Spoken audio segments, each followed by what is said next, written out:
A police station runs a set of fingerprints. Routine right up until the screen answers. Middle-aged guy, cheap suit, round glasses, picked up with a knife in his hand. The scan comes back stamped block. The profile opens, name unknown.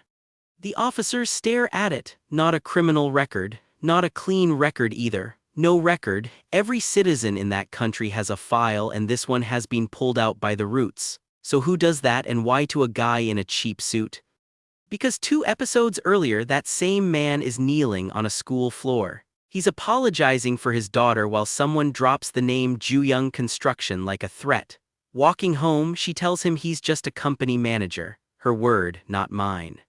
Now put that next to what the story flashes for a single page. An old military file on him with the name deliberately blacked out. Kim, then 3 censored characters. Under it, a line about 17 infiltration missions in North Korea. The page shows it and moves on.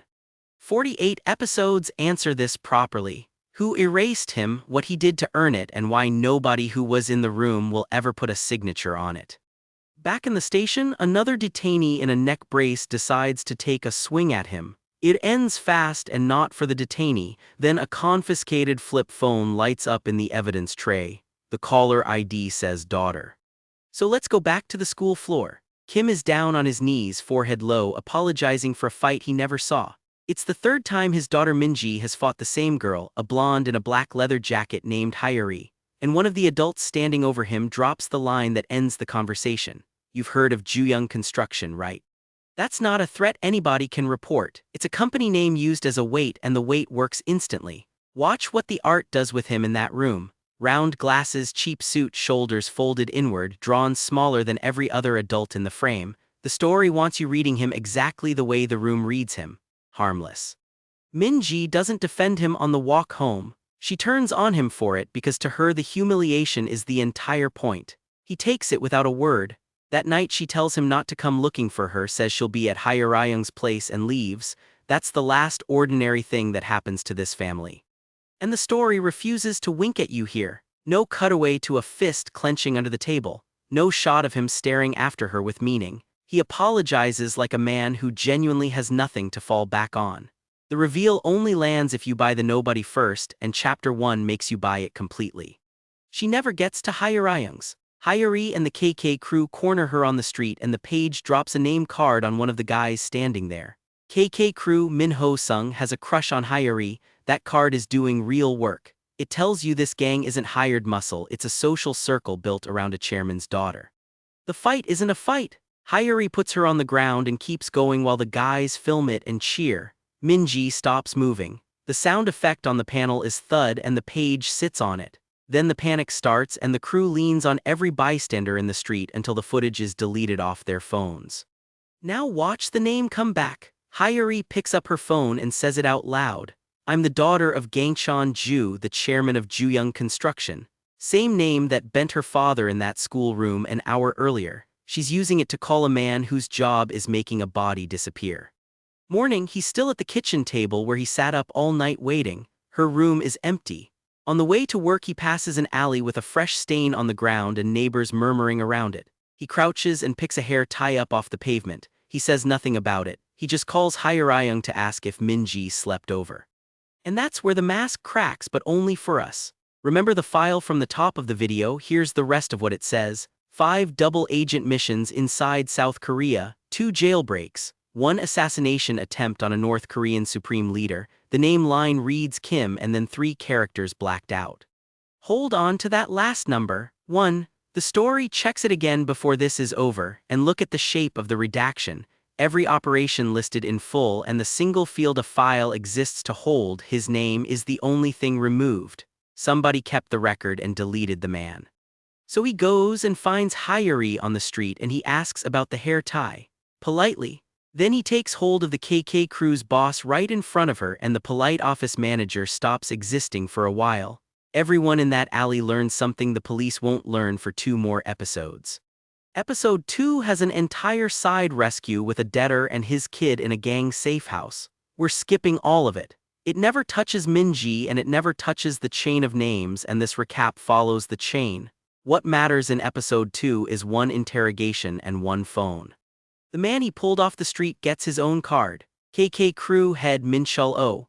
Kim works him for a location and comes away with almost nothing because the network that took Minji is designed to hold nothing. Directions passed verbally as left turn, right turn, invite only chats that erase themselves. There is no address in this man's head. That single detail is the engine of the next 20 episodes. You can't punch your way into a server. So what does a hunt look like when there's no address to hit? It turns into a chain of people, each one holding exactly one link, and every link has to be collected in person. Then Minchul O plays a card that has clearly worked for him before. He claims he's a protected minor, so legally nothing can touch him. Kim opens the briefcase he carries to the office and takes out a real handgun. He says he's going to become a lawless middle-aged man. 2 shots later, the protected minor defense is over. And then he explains himself, which is the part that sticks. He tells him he's still breathing only because Kim still believes Minji is alive. If that changes, the arithmetic changes with it. This is a man announcing out loud which line he's crossing and what would make him cross the next one. Not a snap, a decision. He takes the gang's phone and walks off with it. The messages arrive while it's in his hand. The girl who fought with Chairman Ju's daughter, I'm putting her on the ship. Then the last one. I've confirmed that she's dead. Read that as information handed to a father, not as something the story has proven. Episode 3 flashes those messages by in a few panels, so we're past them. Where it actually begins is a corridor. Dark, lit blue, sweat running off a man's chin. He's got a briefcase in one hand and a knife in the other, and he's still dressed for the office. He has found the man who runs the chat. The captive is chained to the floor and told to reconnect now. The guy starts explaining that it uses a foreign server and can't be traced, and he doesn't get to finish. Cut the shit, that's the entire negotiation. Then it turns ugly in a way this recap has to be honest about. Kim pulls in a man buried in debt, offers to erase what he owes, and makes him do the knife work while the captive begs for mercy. The art keeps it in silhouette. It doesn't need to show anything. You already know who's directing it. That's the scene where the show stops letting you cheer comfortably. 30 pages ago, this man was on his knees on a school floor. Now he's handing the worst thing in the room to a stranger so his own hands stay clean. The story isn't asking you to approve of him. It's asking you to watch a father run out of floor.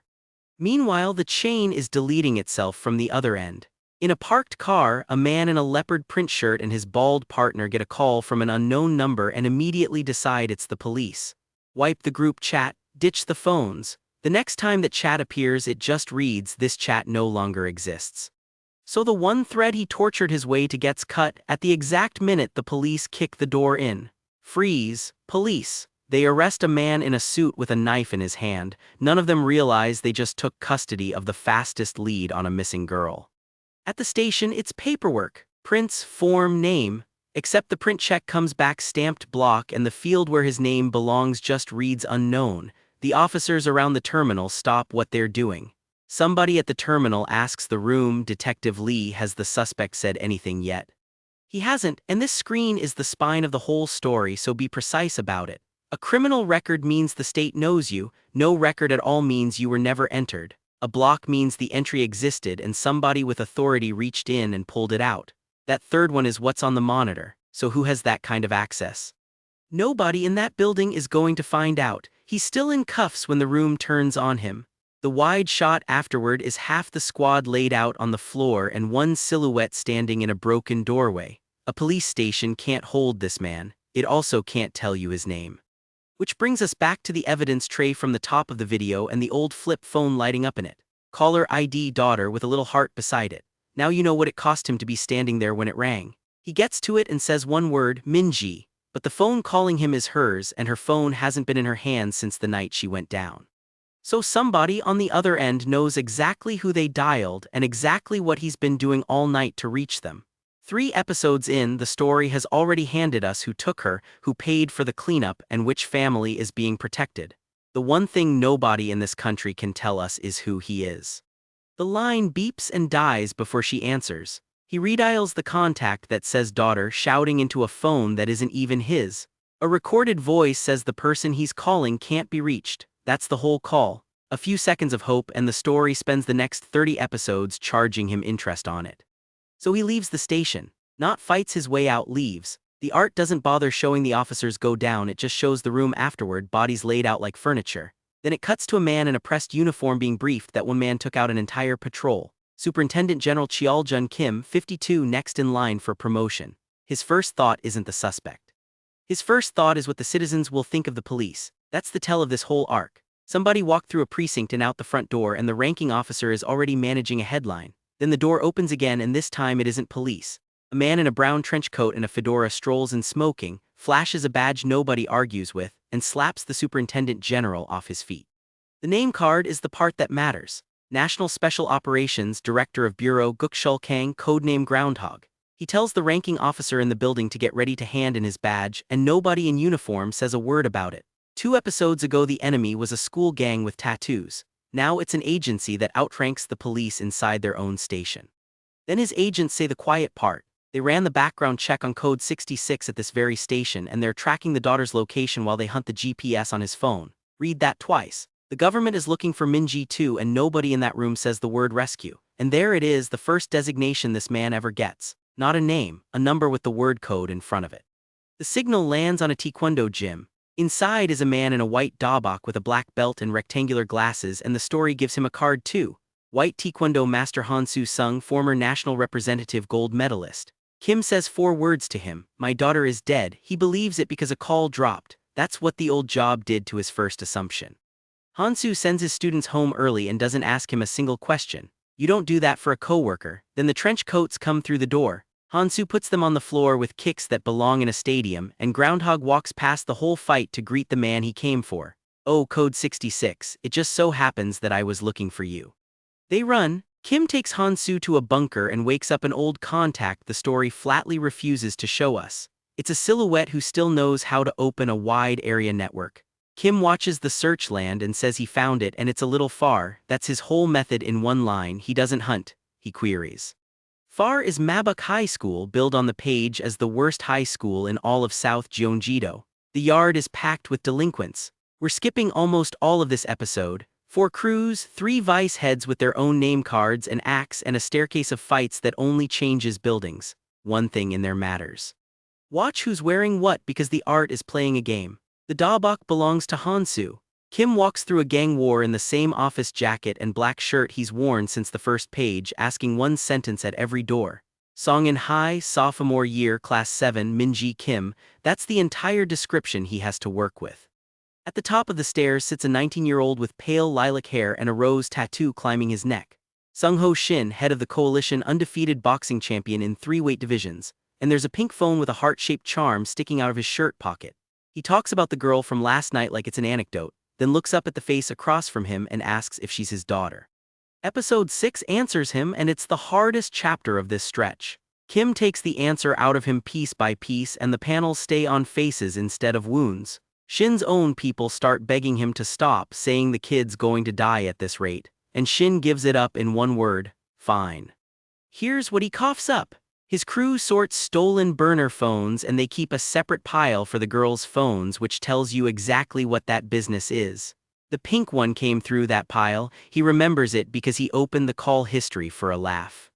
1 contact? Dad. No group chat, no crush, not one friend. The page goes cold blue and holds on the father's face while he does the arithmetic. He already knew his daughter was ashamed of him. He didn't know he was the only number in her phone. This is where the show quietly changes shape. Everything so far has been about a man nobody rates.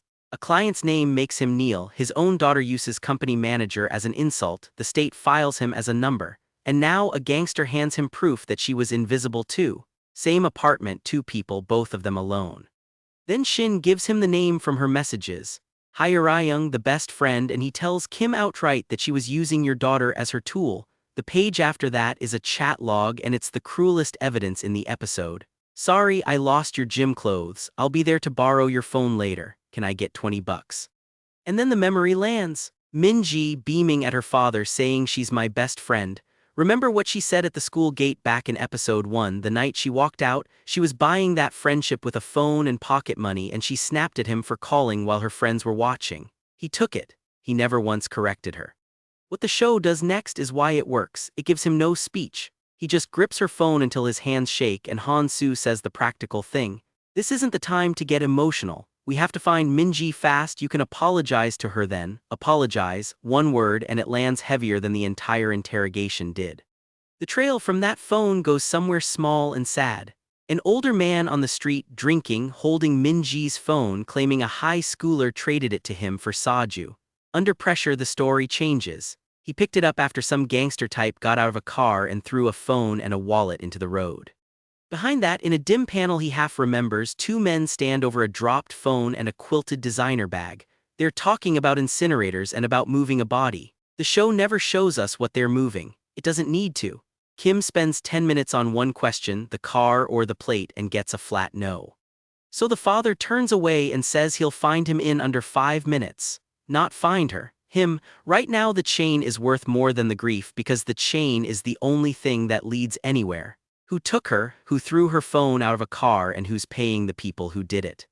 Episode 7 cashes that in. He hauls the witness up by the collar and the man goes pale at what he's actually holding onto. He says it feels like leather, not skin.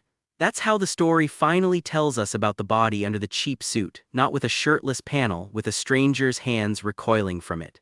The answer is a white BMW and no plate. Think about what that's worth. No name, no badge, no warrant, one car color, and a citywide network of traffic cameras he has no legal right to touch. A detective would need a week and a judge for that. He asks for 6 minutes. Meanwhile, the show opens the plot that runs the next few episodes.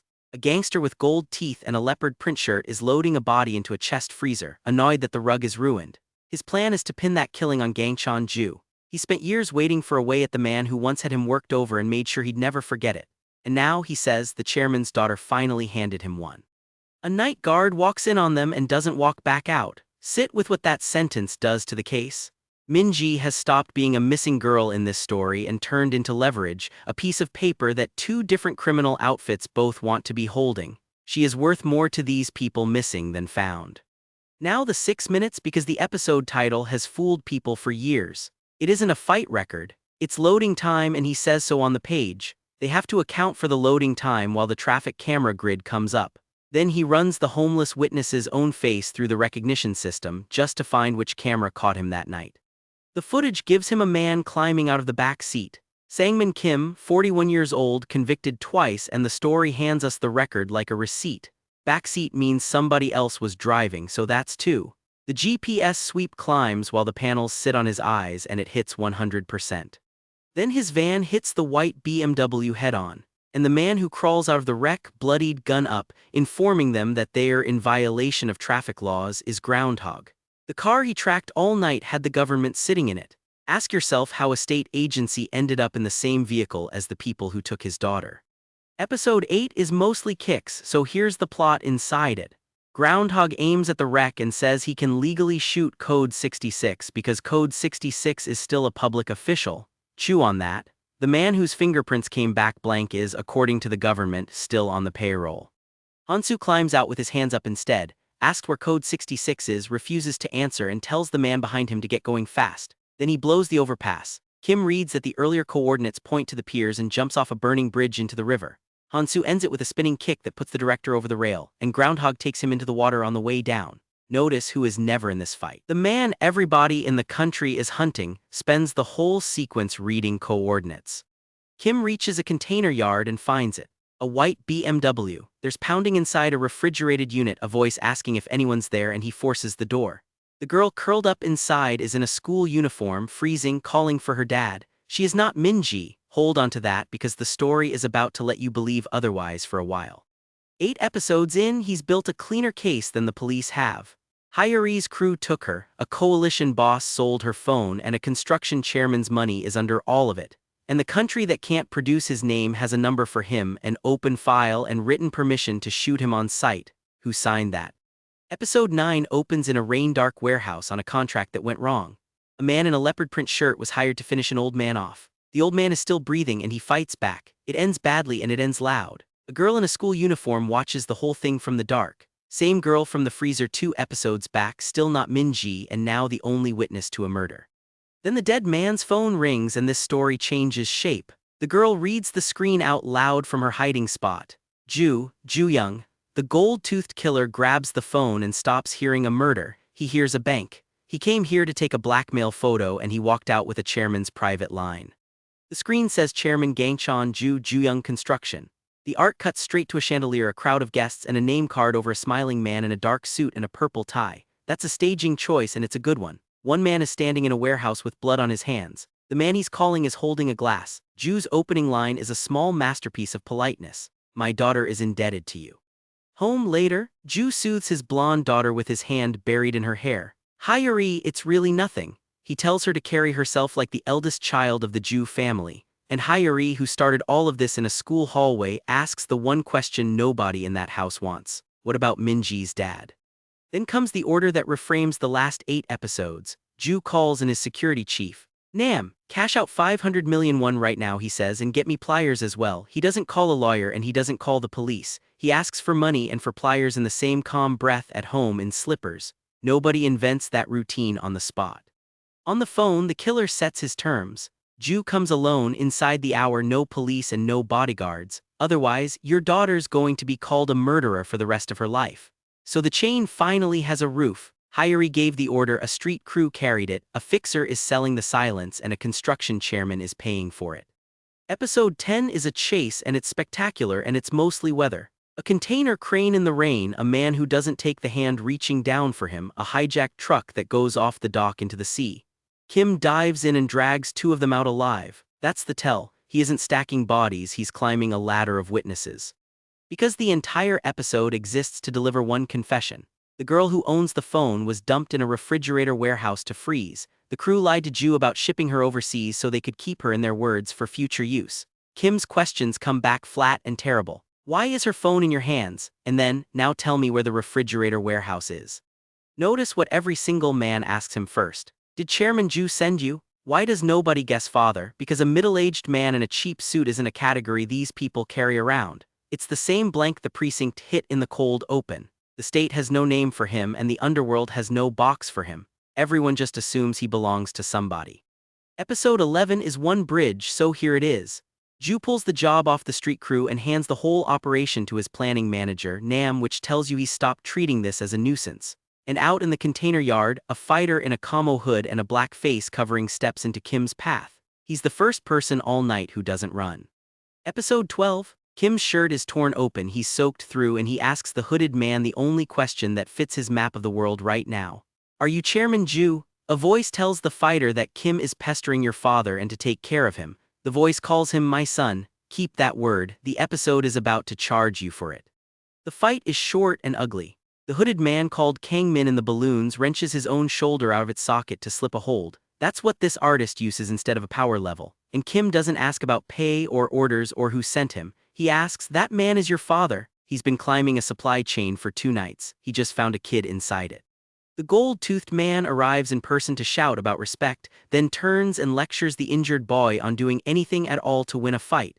He's still mid-sentence when Kim puts him into the side of a shipping container. This Manhwa loves that move. Let the villain talk long enough to sound proud of himself, then take the floor out from under the speech. Then the flashback, and it's the quiet horror of this whole stretch. A broker sold the boy as a child because he had no background and no records, which made him untraceable. The sales advice came bundled in. Just tell him that you're his father. And the buyer's defense said out loud to a man who objected is, I paid my money to bring him here. Look at what the story has now placed side by side. 2 men with no paperwork. Remember the redacted file from the cold open, 17 infiltration missions with the name blacked out by his own government. This boy never got a file at all because nobody ever registered him as a person. Same empty name field, opposite reasons. That isn't set dressing, that's the argument the whole video is chasing. And then Kim says the line this arc is built on. He tells the kid he doesn't know what life put him next to that man. But know that no real father demands sacrifice from his child unless the father is an animal. Then he walks away, 2 fathers in one container yard, one bought a son in order to spend him.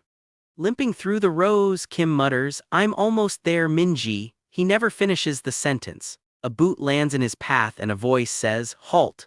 The page refuses to show us who it belongs to. That's the exit of episode 12, and Ju's convoy has been closing on this yard the entire time. Episode 13, same yard minutes later. The boy is on the ground begging Kim to finish it because if he goes home alive while Kim is still breathing, his father will do it himself. That's the management structure of this crew handed to us in one sob. Fear, wearing the word family like a coat. Under questioning, he confirms what the truck crew gave up 3 episodes ago, word for word. Then his face changes because he's just worked out whose daughter she is. He asks whether this man really threw himself under a moving truck to recover a body. Yes, that is exactly what he did, and he'd do it again tonight. And Kim lets him live. I'm sparing your life because you're about my daughter's age, that's what you do for your family. Then he walks off alone into the rain. It's the kindest thing anyone does in this section. What does kindness cost in a story where the money comes from a construction firm? Minutes later, a black umbrella comes across the yard. Black suit, black tie, gold pin on the lapel, eyes closed, no expression at all. Nam, he takes the kneeling boy by the head and there's one sound. Then the radio, flat as a delivery update. Target 0 is down. Ju's organization didn't come to protect its own people, it came to close a link. Now the container. A girl in a school blazer and a red necktie is hiding beside a body under a tarp, doing the arithmetic on freezing to death. Her memory goes to her father, standing in a crowd being scolded over her, and to him telling her she's his pride. She decides, in the cold, that she's the daughter he takes pride in. The gold-toothed man finds her door unbarred and gets playful about it. He stabs the tarp, certain she's under there playing dead. She isn't. She comes up off the floor swinging a frozen fish and she puts him down with it. Then she explains her own win. My dad taught me well, that's Minji, nobody rescued her. This is the only episode in the entire cut where she saves herself and the work hands her the credit out loud. Her father is a few container rows away, taking a trafficking crew apart one man at a time, and she doesn't need him for this one. The instinct she used came from him anyway, he just never told her that's what he was teaching. Episode 14. The man in the cheap suit finds 2 bodies near the tarp and reads the room like a lab. One looks stabbed. The other one, he says, looks like blunt force trauma. He wonders aloud whether they fought each other. Then he spots a single strand of a woman's hair and the temperature of the episode drops. And then the floor, words scratched into the concrete in handwriting he recognizes on sight. Dad, I'm sorry, I'm scared. She apologized, sit with that for a second. She was locked in a freezer container next to a corpse, and the thing she chose to write down was an apology to her father. He says it out loud twice like he's testing whether it holds. She's alive, she's been alive this whole time. And he works out the reason she was hidden. They buried her because they believed she was dead. That's the sentence that turns this from a recovery into a rescue, and it's the first hard proof anyone in this story has held. Meanwhile, the gold-toothed man wakes up alone and relieved. His heavyset partner locks him inside a container and tells him it's his casket. Then the umbrella arrives. Gold pin, closed eyes, that same flat face. Open your mouth. And now remember what Ju told Nam to bring back in episode 9 right after the cash. Out in the storm, Kim runs the container rows screaming her full name. Minji Kim, where are you?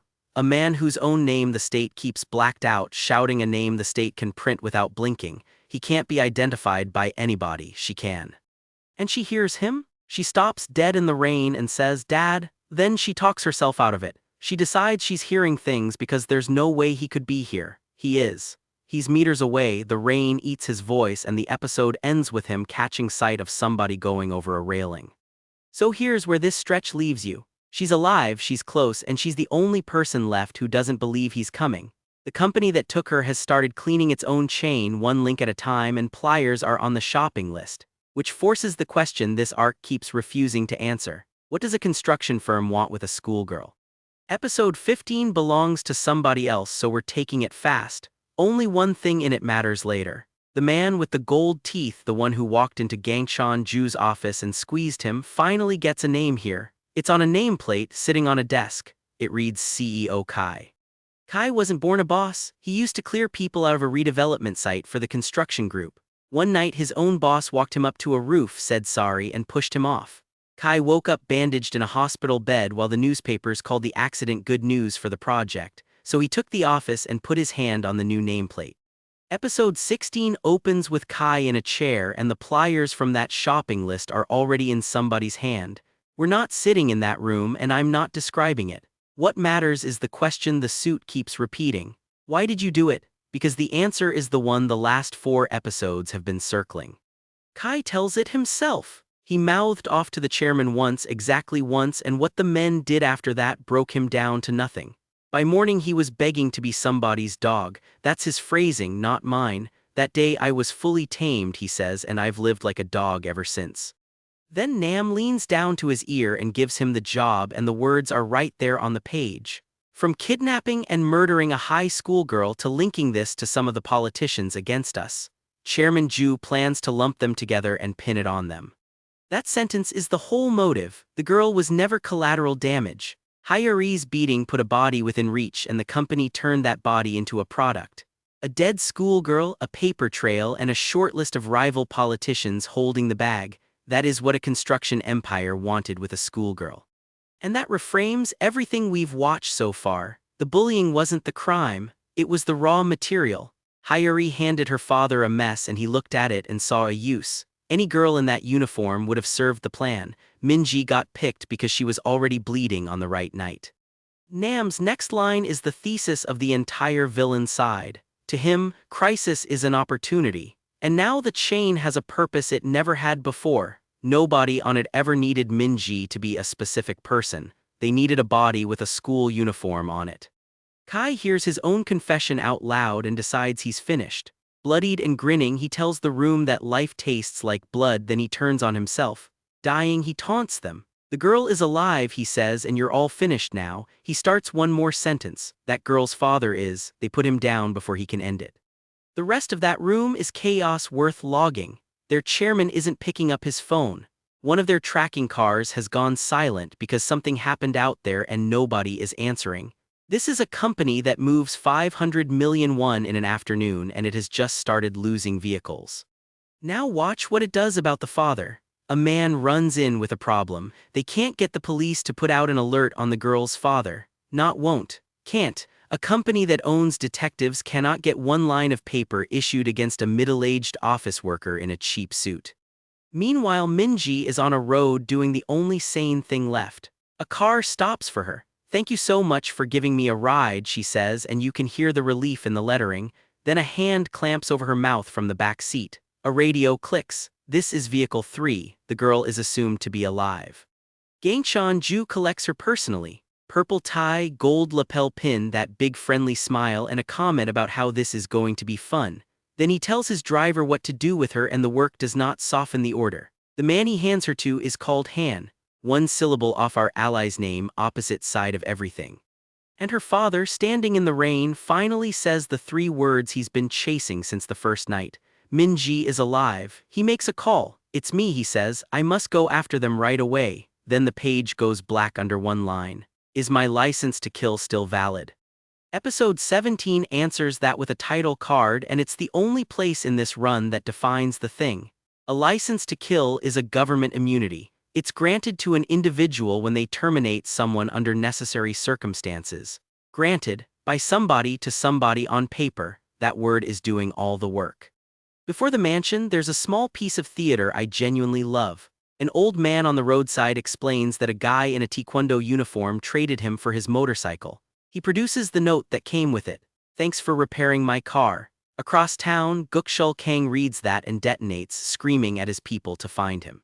At the mansion, Ju steps out of a shower like it's any other evening. One of his men reports that only Nam knows where they are and that Nam is still tied up with the cold storage. Ju barely listens. He towels off and asks the only question he actually cares about. What about the girl? The girl is Minji, and she's playing the smartest hand she has left. She tells him she remembers nothing. She woke up in a freezer. There was a man with a knife and a gold tooth. He kept yelling at her. She ran. Every word of that is true, and she's arranged all of it to sound useless. Ju talks to her about family for a while, about how a true head of the family always protects his children. Then the warmth slides off his face. "How long did you think you could pretend you had lost your memory?" And then he lands it. "Since the moment you hopped into the car." He also tells her flatly that his daughter tried to kill her. She's already denied being close to Hyeree, and she was telling the truth. So when he calls her Hyeree's friend and tells Han to take care of her, that's a joke at her expense. Han brings a needle. She screams for her dad. Episode 18 is where the state walks onto the board, and it opens with something genuinely cold. A surveillance log minute by minute, channel by channel. 1:01 in the afternoon, code 66 in Pyeongtaek port. Another channel, code 66 spotted chasing someone. Another one, a girl thought to be Code 66 daughter hitching a ride. Look at the contradiction. The government has him on cameras all day tagged by a number tracked across a port, and the police still can't put one line of paper on him, as we just watched Ju-young Construction find out. He isn't invisible to the system, he just isn't a person inside it, a number not a name. The bandaged man reading those feeds is Gukshul Kang, and he says the obvious thing out loud. Code 66 is after his daughter. His own colleagues laugh at him.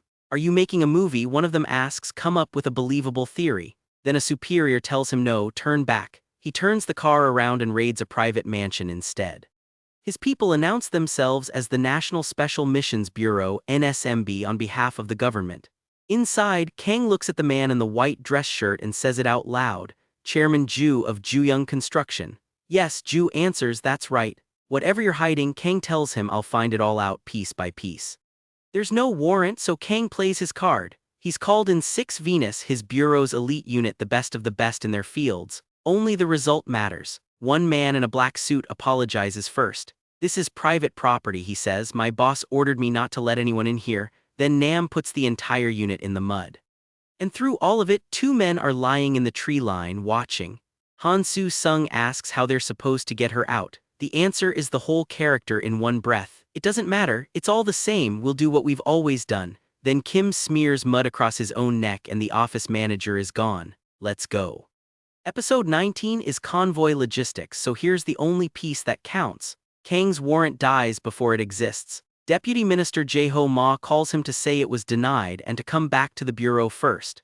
Minutes later, his own agents are beating him in the rain. The paperwork never happened because somebody upstairs got paid. Then 6 Venus does its actual job and Kang enjoys explaining it. Who said it had to do with combat, he asks. They specialize in search and covert mobilization. So while Nam was flattening them on the lawn, they were already lifting the girl out of that house. She leaves the mansion inside a government convoy in the dark, hooded. One of the escort agents unties her. He asks if she's okay, if she can walk, and then he puts her out cold anyway just to be safe. Kang praises the method out loud. Good agents, he says, move from behind secretly and quietly. In that same vehicle sits a quiet young agent with a small scar near his mouth. The camera slides right past him. Ju-young Construction wanted a dead schoolgirl to hang around its rivals' necks, and Minji was simply the nearest one available. Her father has asked somebody for a license the law can't hand to a man with no file. Who's left with the authority to say yes? And why does every piece of paper aimed at Gangshan Ju keep falling apart before it lands? Remember the scarred young agent sitting in that convoy without a name? Look at him again. Round glasses, black tee, a small mark painted near his mouth. The rookie the escort team keeps teasing is Minji's father. He never chased the convoy at all. He was already inside it with his hands on the wheel. Over the radio, the director confirms the pickup. We secured the target, he says, and then adds a line you should not skip past. It appears that Ju-young Construction is involved in this. His next order is to cut every external channel. The state already knows whose money is in this, and its first instinct is to go dark. In the car behind, 2 escorts kill time with gossip. One wears an eye patch, the other one's going gray. They laugh that the youngest made the cut, that he's just a newbie. Then the older one starts telling a war story to fill the drive. He has no idea he's telling it to the man it's about. The story is about a black ops agent called Code 66. During a secret negotiation back in the armistice era, North Korea sat down with one demand. Not territory, not money, hand over Code 66. They asked twice. Think about what a man has to do to become a bargaining chip between 2 countries. The number the page gives is 49. 49 confirmed North Korean deaths credited to one operator. That's why his name was worth trading at a negotiating table. And it's the first honest answer this story has offered about the file. He isn't blank because nobody bothered, he's blank because he was expensive. So how did Seoul answer? Publicly, officially, on the record, Code 66 is already dead, cremated, case closed. The North Korean general in the medals and the red star cap doesn't buy a syllable of it. That specter isn't dead, he says, and that official lie is the closest thing to paperwork this man has left. That's your fingerprint scanner from Chapter 3. Name unknown, military file blacked out, a desk officer wondering whether the machine glitched. The machine was fine. Officially on paper, this man is dead and cremated, and that's the story the state tells the world. Except a dead man's file comes back closed. It doesn't come back stamped block with the name line gone. Somebody did more than bury this one, and nobody in that convoy knows what. Then the gossip slides into a memory and we finally get shown the exit door. A younger version of him in sergeant's fatigues wearing the same round glasses even then. He wants out of the army. Across the desk sits a man whose card reads Army Intelligence Commander Hyo-jun Jang. Jang treats the request like a joke. So Jang reaches for the cruelest thing in the room. "You spent one night with that woman," he sneers. "How do you even know it's your kid?" The sergeant doesn't argue the point. He lifts his own sidearm, puts it to his own head and says 2 words, "Discharge me." Nobody in the room moves. So he fires into his own leg and the commander folds, shrieking at the room to just discharge him already. "We'll discharge you," Jang says, "but on one condition." Forget the condition for a second and look at the arithmetic. This man put a bullet through himself to buy permission to raise a daughter. That's the cheap suit explained. The apologetic posture, the company manager job, the bowing at a school office over a third fight. He bought that boring little life at a price nobody around him will ever see on a payslip. Nobody at his desk knows. Minji doesn't know. He has never once asked either of them to. Back in the rain, the escorts notice their rookie stopped answering. He turns around. Bloodshot eyes, veins standing out, not 1 gram of apology left in the face. He takes 3 trained agents by the throat at the same time, inside a speeding vehicle without letting go of the wheel. Then comes the warning straight down the radio. "I know my daughter is in the car," he says. "Don't you dare lay your hands on her or I'll kill you." Notice he never gives a name, not his own, not a rank, not a code. He identifies himself as somebody's father. It's the only ID he still claims. Gukshul Kang has already reached headquarters and he is having a wonderful time. "It's you, Code 66, he says, delighted that a spy is giving orders to a director. Then he plays his card. He claims he already has the daughter inside the building and he dares the father to come and collect her. "I'll be waiting for you to come and take your daughter," he says. "Don't forget to bring me a present." Downstairs, guards walk a crying girl toward an interrogation room in the basement. A national agency is holding a teenager in a cell and nobody signed a thing. That's the 2nd time she's been taken this month. The episode ends with her father face down in the rain outside the gate, not moving, masked soldiers closing in. How he got from that highway to that puddle, the page flatly refuses to show us. That isn't sloppy storytelling. My read, the gap is the present he promised and it's already walking the corridors upstairs. Episode 21 puts us in the room with her. Minji's tied to a chair in the dark, slapped awake, shouting, "Who are you?" at men she has never met in her life. A young agent reads the paperwork out loud. "Are you Minji Kim?" She says yes. That confirmation is the entire purpose of the scene. Then the man with the bandaged head leans in. This is Gukshul Kang, the director himself, still wrapped in gauze, still smoking, and he hands a 17-year-old the one fact her father built an entire boring life to bury. "Your father was a spy," he tells her, "and a freaking notorious one too." Sit with how cruel the delivery is. She learns who her dad is from the man who put her in restraints, not from her dad. Kang keeps going. Her father stayed off the radar for years, then torched all of it over what Kang calls a menial, petty matter. That petty matter is a schoolyard fight with Hyuri. And the line that lands hardest is an accounting line. 19 years, Kang says, the man held up really well and now that's all gone. 19 years of the cheap suit. 19 years of being the least interesting person in any room he walked into. He spent every bit of it in 1 week on her. Meanwhile, parked outside, her father is listening to all of it on a radio. He opens the glove box. There's a gun in there and beside it a sealed envelope stamped Military Security Confidential, Ministry of National Defense. We never get to see it opened. His face flickers into fury for exactly 1 panel, then resets to nothing. Kang then radios an order that tells you precisely where the law is standing. Shoot code 66 on sight and pretend it was a mistake. He's called away about a rejected warrant, leaving a junior named Sungchan alone with her. Sungchan gets close and says the quiet part. No one in this building is here to help you. He's wrong by about 90 seconds. A blur takes the guard down in the corridor and the door swings open on a white dabak with a black belt. Han Soo-sung smiles at her like a neighbor. Have you been waiting long? Then the line that names the next episode. Let's go, time to meet your father. That escape lasts roughly 1 hallway. Minji asks the polite version of the most terrifying question available. Mr. Sung, do you know the way out? A masked soldier answers it for him from behind, and the radio chatter around them keeps repeating a call name we're going to hear a lot: Baekdu Mountain. So a middle-aged taekwondo instructor fights an armed squad in a corridor with his bare hands. He drops them with kicks, one helmet flying clean off its owner in midair. He isn't enjoying any of it. Every time the art finds his face, he's checking where the girl ended up. Now cut to an office, because this is where the section earns its name. Deputy Minister Jae-ho Ma, 55, National Special Operations, is furious with his own director. "I told you you've got to stop creating problems," he snaps. Then he says out loud exactly what Kang has actually done tonight. "You've just kidnapped a civilian," Ma says, "and declared an emergency in this building without my permission." He orders the emergency withdrawn immediately, so grabbing a schoolgirl off the street wasn't national policy. It's one director freelancing inside a bureau, and his own superior is standing there trying to shut it down. Kang doesn't blink. "The only thing I've done is work for my country," he says. "I don't work like you do, taking bribes from people." Then he asks the question that rearranges the whole map. How much exactly did the deputy minister get paid to have the warrant against Code 66 rejected? And the signature on that deal is missing on purpose. The man with no file also has no warrant, because a warrant turns out to be cheap.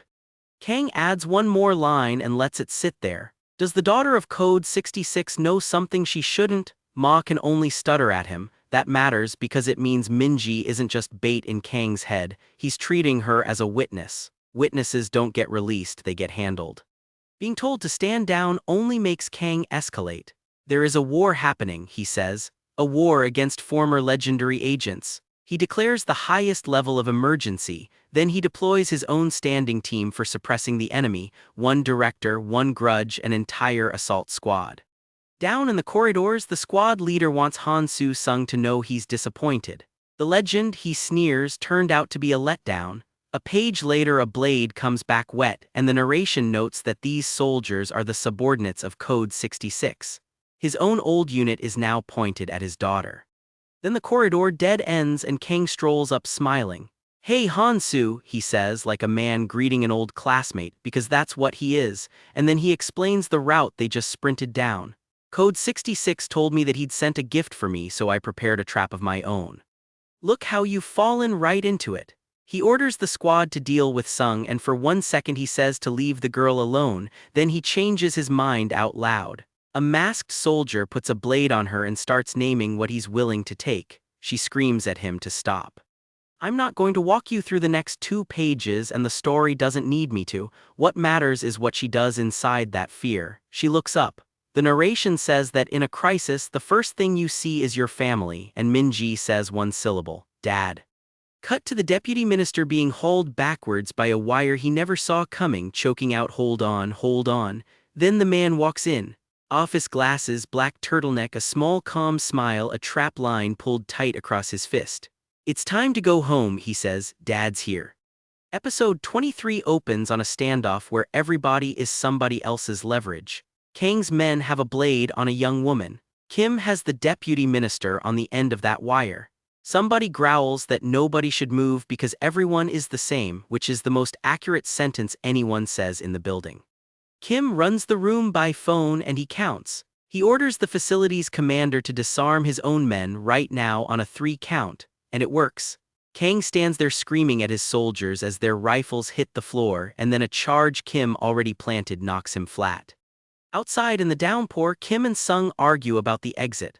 The front entrance is suicide, and Minji can't be made to climb her way out of a place like this. So they agree they need one more body. The narration introduces him as the war hero and as a maverick who can defeat anyone. He shows up shooting and grinning. "Hey yo, comrades!" The caption reads Jinchul Park 3 Maverick, ammo belt across the chest, camo pants, white t-shirt. On the shirt, a red heart with a photo of his own daughter in it under the words "I love my daughter." 3 middle-aged dads against a bureau. Now the beat that pays this section's title in full. In the chaos, Jae-ho Ma dies. His last words are Kang's name and a plea to put the gun down. Kang is the one holding it. Then he turns to the man he's been hunting all night and says it out loud. "You killed him, Code 66. Get what just happened? The state isn't only hunting a man it erased from its own records. It's now writing a homicide onto a name that officially belongs to a corpse it already cremated. And in the middle of that, Kim turns to a shaking teenager and says the least tactical thing available: stay behind your dad. We're skipping most of episode 24 because the fight is decided before it starts and becomes a countdown. 18, 17, 16. A name card finally tells us who's on that floor: the infiltration squad to North Korea Baekdu Mountain, and a soldier recognizes the style mid-punch, Jeet Kyun-do. Two things survive that episode. Kim asks his daughter if she's hurt and how she's feeling. She answers that she's fine, and he takes her hand and says, "Let's go." That's the rescue delivered as a handshake. Whatever the file claims he is, this is the only thing he came here for. Then a phone rings beside a dead man and a car picks up. Purple tie, gold lapel pin, Gangshan Ju. Hearing for the first time that the student has a father, he decides the man is probably just special forces, only good at a domestic level. "We can just kill him on the spot," he laughs. His own government cremated him on paper, let the warrant against him be bought, and has now pinned a minister's death on a name that doesn't legally exist.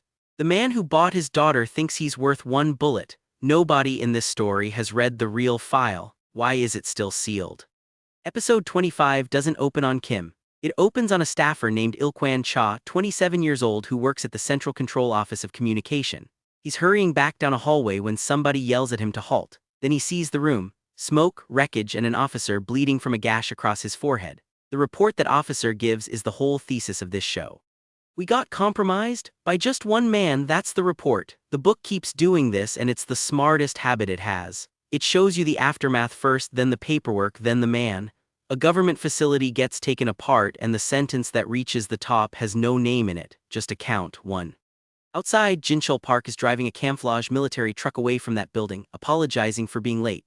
He had to take care of something back there. Han Soo-sung rides along, calm as ever. They bluff their way through a checkpoint while the alarms catch up behind them. "Has anyone contacted the central control?" "Nobody's picking up, sir." Then the guards get the order to fire immediately. 2 of the 3 men in that cab are legally dead or legally nobody. And the checkpoint waves them through because the truck has the right paint on it.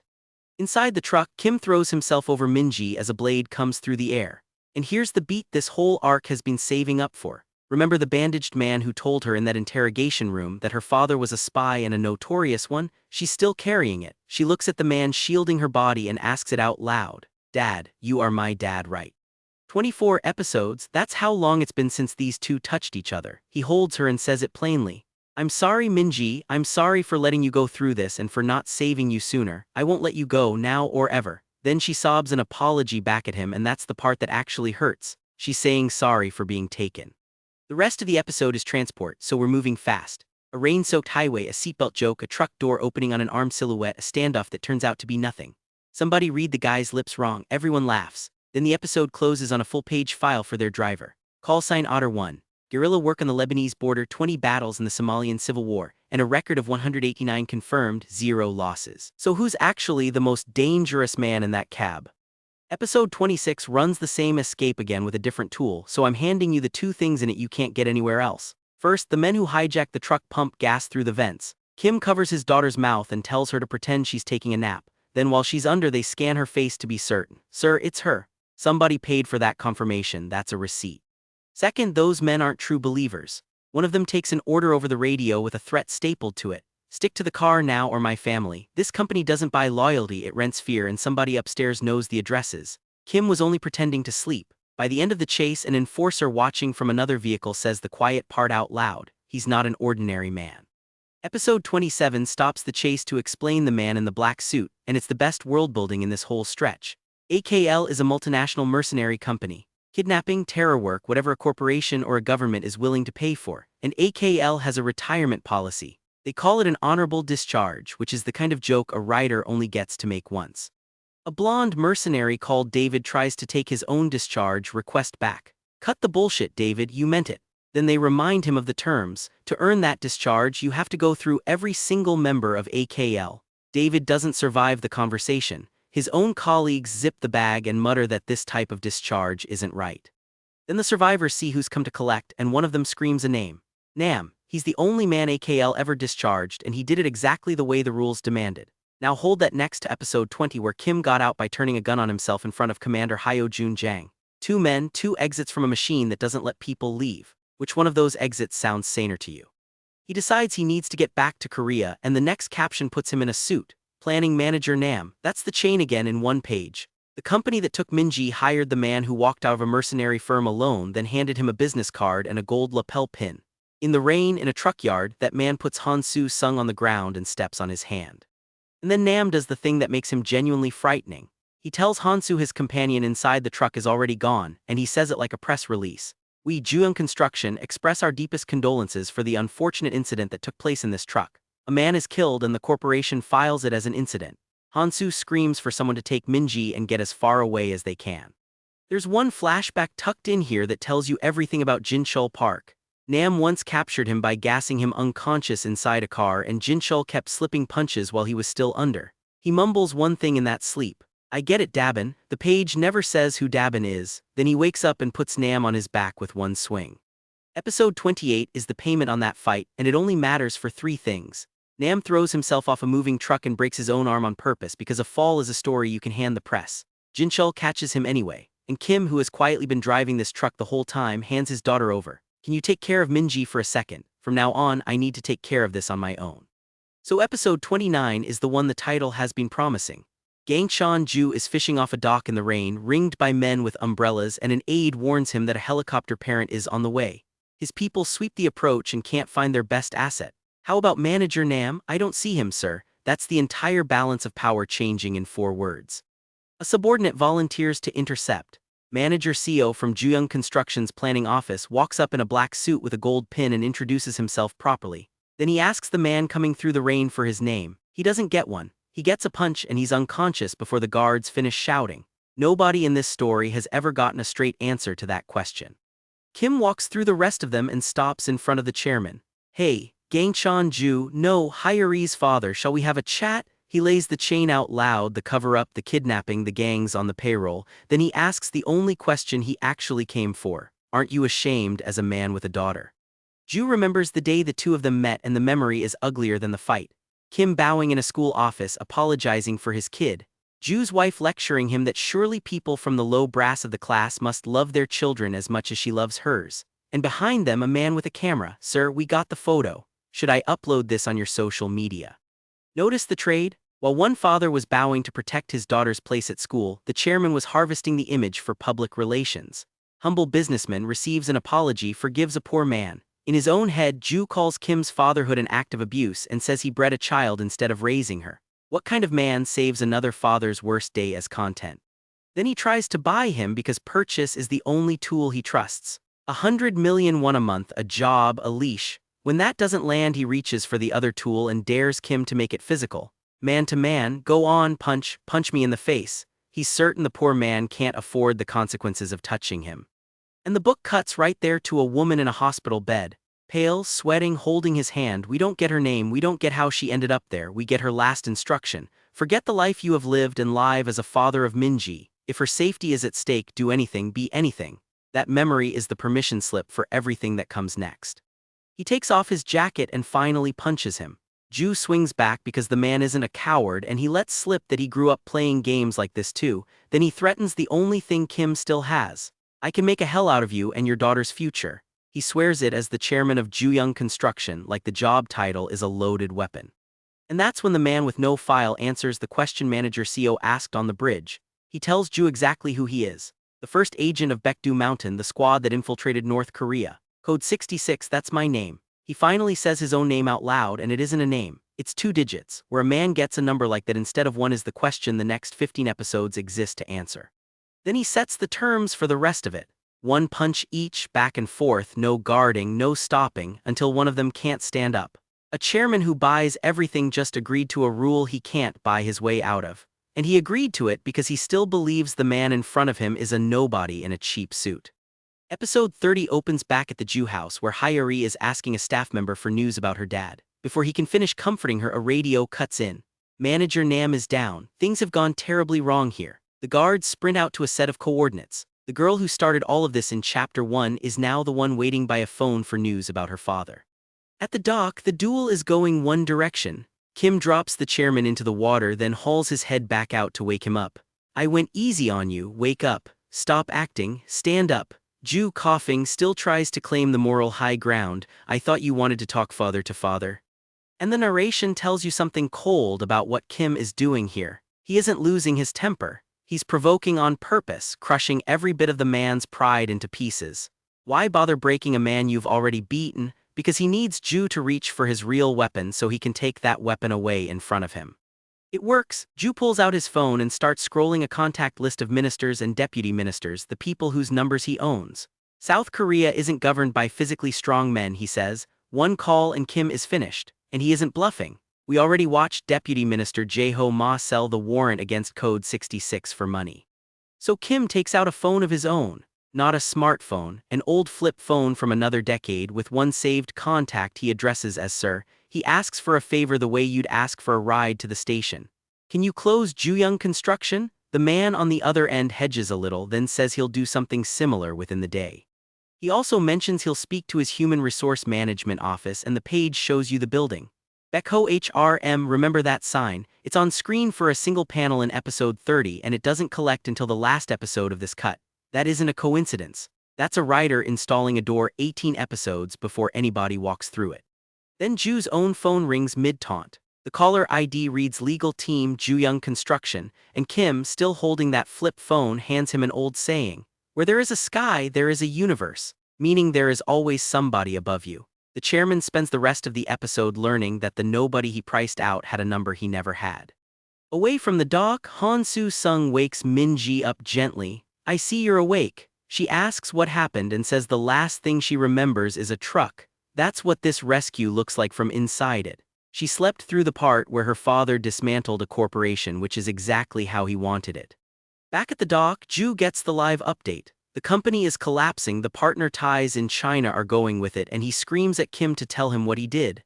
Kim thanks him instead. I made up my mind thanks to you. I'm going to do anything to protect my daughter. That's a man telling his enemy he just rewrote his own rules. Then the reunion and the round glasses come back onto his face for the first time since he walked into that rain. He decides privately to stop measuring himself by morality or responsibility and to just be a proud father.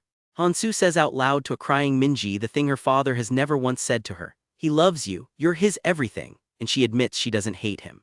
Jin-chul Park turns up grinning and dangles a secret in front of her about how two men like them ended up friends with her stubborn, antisocial father.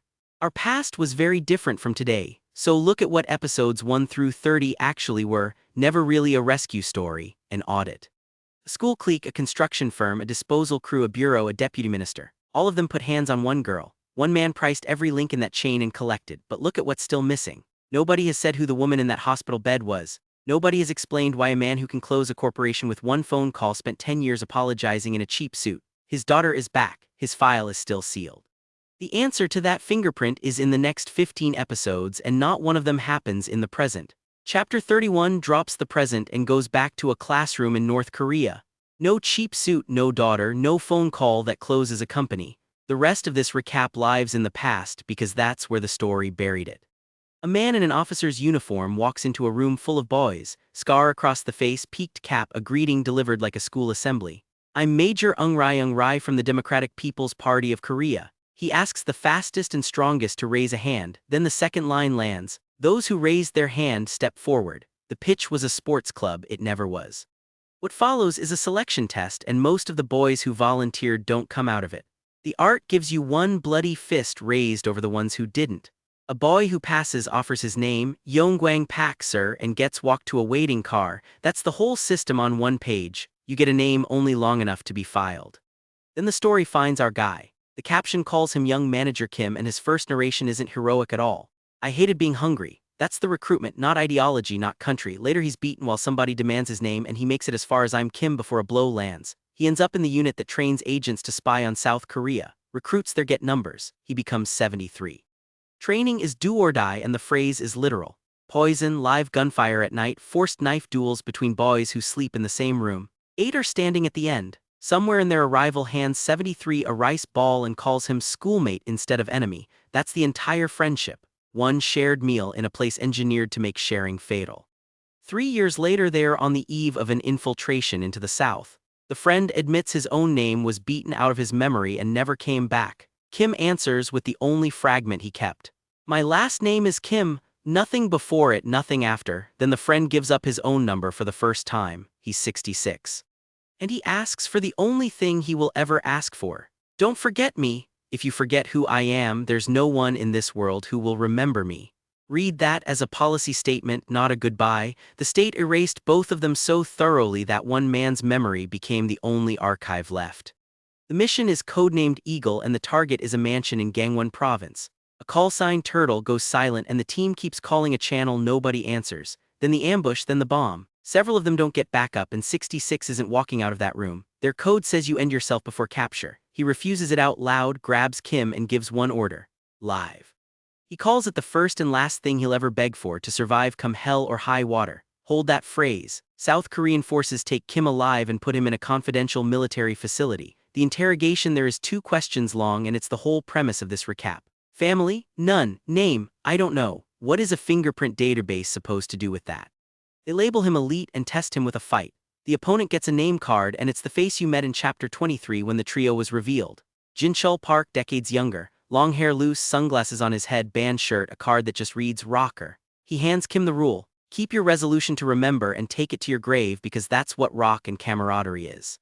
So they ask for name. Here's the most important line in the flashback. He says, I'm 73, no, call me 66. He takes a dead man's number and wears it as his own. Lock that in because everything after depends on it. 73 and 66 are one man. The North burned the first number into him. The second one he picked, neither is a name. Chapter 32 opens with a South Korean general making an offer. I'll take you as my son. Kim's narration slides a knife under it, saying the kindness hid an ulterior motive he found out later. Under that line, the art shows a printing run of forged identity documents. 2 years on, a subordinate reports that the president wants code 66 gotten rid of once the mission ends. Nobody trusts a former North Korean spy, so they'll use him first and close the file after. Who gave that order matters more than any gunfight in this arc. The team hits a North Korean facility and kills the officials planning a bombing of the South, pulling order documents dated December 18th. On the way out, one of Kim's own men turns a weapon on him. Someone wants you dead. Kim kills his entire team in that corridor. The page leaves him standing alone under red light, and there's your institutional answer. A man who survived his own termination order can't be allowed to exist on paper. Sick of all of it, he walks toward North Korean soldiers and lets them take him, thinking about 66 instead of quitting. They beat him under interrogation as number 73 Air Special Operations Force 11th Regiment. Then a senior officer walks in and laughs. Wow, it's really you. Same scar, more stars. It's the recruiter from the classroom. Kim asks why the Eagle team was left to die and the man says he was a lieutenant colonel back then. It's not like I don't feel guilty. He's given the run of the base and in a nearby town he meets a woman. His narration lands the irony completely flat. North Korea was the first country that ever gave him freedom. They fall in love, they marry. Notice how warm that reads right now. 3 episodes from here the story takes this exact scene apart in front of you. Then Eung Rai delivers a case. A gun, ammunition, cash. The supreme leader wants the succession kept inside his own family, so the target is his own eldest son. Even the South never dared hand out that contract, and the leverage isn't patriotism or money. It's the safety of Kim's wife. Every deal in this story is somebody's family priced. Cut to South Korean intelligence where 2 familiar men get the same target. Jinchul Park tells someone to take care of him for the peace of the country. Han Soo-sung signs on too, and his stated reason is 2 words, for love. His name card reads Taekwondo medalist, Republic of Korea, 3 men, 3 chains of command, 1 dead man at the end. Chapter 33 opens in a semi-governmental hotel in Harbin, China. 2 officers discuss a redacted man vacationing there, officially for appearances, actually to lie low while the air issue stays hot. Somebody should arrive early and prepare the ground. 3 different people had that same idea and none of them knows about the other 2. A man in a black cap asks for a room on the 13th floor. It's occupied. The guest inside wears headphones and runs covert listening gear, and the placard names the room after Jinchul Park. 1 floor up, another guest finishes tapping a room of his own and jokes about mounting the gear in his Taekwondo van. Han Soo-sung. That night, the cap and the long hair clock each other in the hallway. Long time no see, 66. They agree to meet at the bar beside the plaza and get this over with. 2 operatives who met over a combat test years ago, calmly scheduling the conversation that decides whether they have to kill each other. At the bar, it comes apart fast. The long-haired man announces he's here to kill someone and the target's name is blacked out inside his own speech balloon. He warns everyone to stay out of his way. The one in the DA box says he's under his country's strict orders. Then Kim confirms his 3 sealed assignments, all aimed at the same man. Jinchul makes it official in the least professional way available. I, alpha male Jinchul Park, am here for the same purpose. He brags that he gets the mission and he achieves it because the train never stops. A joke about somebody's girl starts a brawl with Han-soo right there. This is how the trio actually forms, not a handshake, a bar fight. Kim proposes they settle it outside. Winner calls the shots. First they agree to clean the place up. That's when the local boss arrives with his men and the name card reads Gangster, Harbin, China, Chunhoi Yang. He wants to know who they are. They answer with 2 words, "We're from Korea." We're skipping most of chapter 34 and here's why. It runs the same fight through 4 different rooms. Only 2 things survive the cut. First, the 3 of them pool their intel and agree to hit the target together. A handwritten note sets it. Lao Ming Hotel, room 7062 in the morning. Second, 2 North Korean security operatives have Han-soo pinned. One is a giant name-carded Taebum Moon, the other Mansup Rai greets him politely by name. While that happens, Kim slips away alone. He creeps past a grate and stops cold. In a room full of uniforms stands a woman in a white hanbok. It's his wife. She smiles and says one thing, 73. Chapter 35 reaches back and rewrites everything you just watched. A masked man inside a mansion. 2 men in suits questioning the woman in the hanbok, one of them shouting, "What? 73, where is he?" She isn't a prisoner in this scene and she isn't a bystander either. She's the source. The narration explains it without softening anything. He was the perfect man for Eung Rai, the officer who wanted to start a coup in the country. So Eung Rai built the trap out of people, trained actors placed all through that village. More than 6 months of continuous performance staged to identify 73 and keep him tame. The handler gets his confirmation from her directly. "Yoo Jin Rim, that punk's 73 for sure. She's the wife, she's also the asset," and the second the answer leaves her mouth he puts a gun on her. "Now that you've identified him, I no longer need you, you can die now." That's the going rate for 6 months of work. Kim comes through the door and his narration refuses to make him noble. He asks himself whether he's saving her out of guilt, out of love, or out of the pity 2 people share after being abandoned once their use ran out. He decides anyway. Kill everyone, burn it, fake his own death, get out with her alive. He erases himself on purpose. Again. Parallel thread, same night, and it goes quick. A North Korean operative in a dark suit corners Han-soo outside and calls his taekwondo too theatrical. He mentions his youngest boy asked which of them was stronger, his own father or the guy on television. Then he takes Han-soo apart with a run of named kicks and puts him down. Han-soo gets up. He relearns the basics of twisting in the middle of the fight and finishes the man screaming. 2 national-level fighters and the whole exchange is one of them getting taught by the person trying to end him. The chapter closes on a stranger holding an armed man over his head, yelling, "Rock and roll baby." Chapter 36 pays that off in Seoncheon, South Pyongan Province, a village of stonemasons known for champion wrestlers.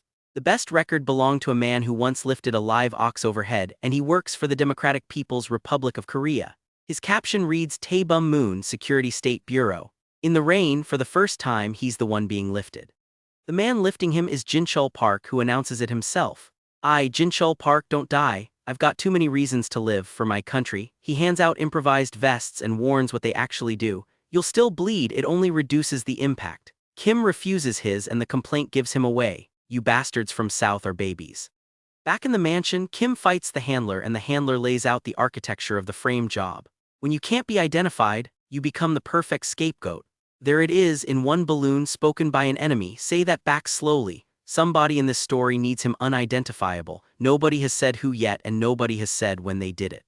Then Danielle Beck runs the coldest scene in the block. He tells Yoo Jin Rim that 73 has been handled and orders her to prove her loyalty using her own weapon on herself. She's crying when she answers, "I truly loved this man, because the party told me to fall madly in love with him. I have never disobeyed the party."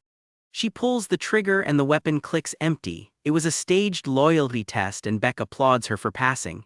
"Your loyalty is another level, you passed the test." Sit with what she said. She was ordered to love him, she obeyed, and she still calls it love. The story refuses to sort those 2 apart for you. One building over, Han-soo hunts for room 302 and takes fire from another man in a suit, who demands to know how he knows the codename 73. Then the shooter claims the job is already done. Meanwhile, Jinchul presses Kim before the last push, saying he spent hellish days after his comrade died, and asks him for a romantic reason to stay alive. Kim gives 3 words, "She's my woman," then the vow that closes the episode. "I'll protect her come hell or high water." That's the exact phrase 66 used in the wreckage of the Eagle mission, aimed now at the woman assigned to hand him over. Institutions never gave this man loyalty, so he built his own from a dead friend and a planted spy. Which leaves the flashback holding 2 debts. If the party wrote her feelings for her, what part of it was actually hers? And how does a man with no name, no parents, and no country willing to keep him end up as somebody's father? The record still says nothing. Episode 37 is one long brawl, and we're pulling exactly one thing out of it. Kim and Han-soo had already called in the Chinese gangsters from that bar in Harbin, enemies used against enemies arranged in advance. The rest is a hallway with 76 security agents plus Jinchul beating a giant while hallucinating about rock and roll. Fun to read, useless as evidence. Episode 38 is the only chapter where Yoo-jin Rim acts instead of being acted on. Danielle Beck believes he's finished Code 66, so he puts a gun in her hands and orders her to prove her loyalty to the party with it. A few pages ago she was the party's tool, now she's the one holding the party's weapon. Here's what he missed. Before Kim went down, he counted something on his fingers. The page never shows you what the count meant. She read it anyway and she doesn't obey. The next panel puts Beck on the floor with a hand at his throat, and the ambush he spent 2 episodes building is finished. And Beck keeps talking. Flat on the floor, he asks whether she knew the gun was empty all along. Of course she did. We watched her pull that trigger 2 episodes ago. He was still reading her a script she had already found the last page of. Then she says it again, and this time there's no handler in the room to perform it for. She tells his unconscious body that the order was real and so was the love. Both things are true at once and the story refuses to rank them. That's a harder ending than a clean betrayal reveal. Kim comes around enough to refuse. "No, I won't go." Han-soo knocks him out and carries him into the street. Notice what that does. The man who decides everyone's fate for 30 episodes doesn't get to decide this one. He's removed like luggage by his best friend. Han-soo justifies it to a body that can't hear him. "You can hate me, but this is the right thing to do. You'd have done the same thing if you were me." She stays behind for the arriving Chinese police, smiling, asking the other 2 to take good care of him. Nobody in this scene gets a choice. So 2 men walk into a Chinatown alley looking for what they call a good laundry place. It's a pawn shop that launders money, identity, and nationality, and the rumor is that a Korean owns it. This is the door where a man with no name goes shopping for one. Watch the price tag. The owner is Pyongjeon Cho, 72 years old, introduced with a joke title card that calls him a stud. Bald, round dark sunglasses, gold chain, no shirt. He runs the Sky Pawn Shop. Around him, customers gossip that these 3 are responsible for what happened in Harbin, meaning the attempt on the North's new successor. His terms are a drinking contest. Beat him and the service is free. Kim steps up under a caption that reads Code 66, announces that bottles are nothing next to his training, and passes out after 2 shots. The deadliest man in the series folded by round 2. The long-haired soldier takes over and starts drinking liquor that's on fire. Then Han-soo drops the comedy. "Let's get right to business, take a collateral and make us new identities. After all, I'm in a pawn shop, right?" Cho recognizes him on sight as athlete Han-soo Sung, Olympic Taekwondo gold, which raises the obvious question. What's a national gold medalist doing in a laundering den in China? The answer is one more link in the chain of who gave the order. 2 agents came to him with a problem about his military service and an offer attached. Assassinate the North's newly appointed successor, and the discharge comes early, so the medalist was bought too, he just went cheaper. Cho agrees to launder Han-soo. He refuses to do the man in the cap for free, so an Olympic athlete kneels on the floor of a pawn shop and offers his own knees as collateral. "He's my friend, a friend with a long history." Cho gives in just this once and mutters, "You fool. Look at what's on that table." A gold medalist's knees staked against paperwork for a man whose file is blank. Every identity Kim uses for the next 10 years exists because somebody else put up the security. He never bought his own name. People kept lending it to him. Episode 40 is where that gets expensive. Cho waves off payment for now, saying he wants something else as collateral later, and arranges a boat for the 3 of them. Then the dock scene lands and it's the coldest logistics problem in the arc. He can't clear passage for the woman in the hanbok. She has to wait for a second ship 2 days behind theirs. There's no time to argue and she's told to choose fast. Before they split, she presses a pocket watch into his hands with her own portrait inside it. "It's all I have. I promise to get it back from you, so don't lose it." His narration admits he had no idea that goodbye was the last one. He boards one ship. She waits for another. The artist doesn't dramatize the separation at all, he just cuts away. 10 years of a man's life sit in that gap and the page lets the gap do the work. Then Cho picks up a phone and this is the most important scene in the whole flashback. The title card names the man on the other end. Ji-hyung Choi, chief of staff to the president, second most powerful man in the administration. Cho opens by telling him he knows Choi ordered an assassination. The target's name is scribbled out in the artwork itself. This series has been censoring names on purpose since episode 1 and it always censors the same kind of name. The kind that would tell you who signed. Cho's pitch is pure risk management. Imagine that boy going back north and coming for your president. So don't lose him, hire him, build a new infiltration squad around him and call it Baekdu Mountain. Choi refuses outright.